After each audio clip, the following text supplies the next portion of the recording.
माझी आठवण, आठवण माझी डोळ्यात साचते, अश्रुरूपाने भरभर वाहते. आठवणीत असते घटनांची ठेवण, आठवणींनी व्याकुळते माझे मन. आठवण न सांगताच क्षणोक्षणात येते, अन मनात हक्काचे घर तयार करते. आठवण बंदिस्तही करता येत नाही, सतत डोळ्यासमोर फिरत राही. आठवणींच्या या चक्रव्यूहात अडकले मी, काही केल्या निघून न जाई ती. शब्दरक्षा या माझ्या स्वरचित कविता संग्रहातील कविता आपल्याला वाचायला आणि ऐकायला नक्की आवडतील. हा कविता संग्रह ॲमेझॉनवर उपलब्ध आहे.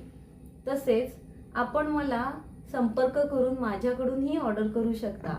माझा संपर्क क्रमांक आहे 9004861221.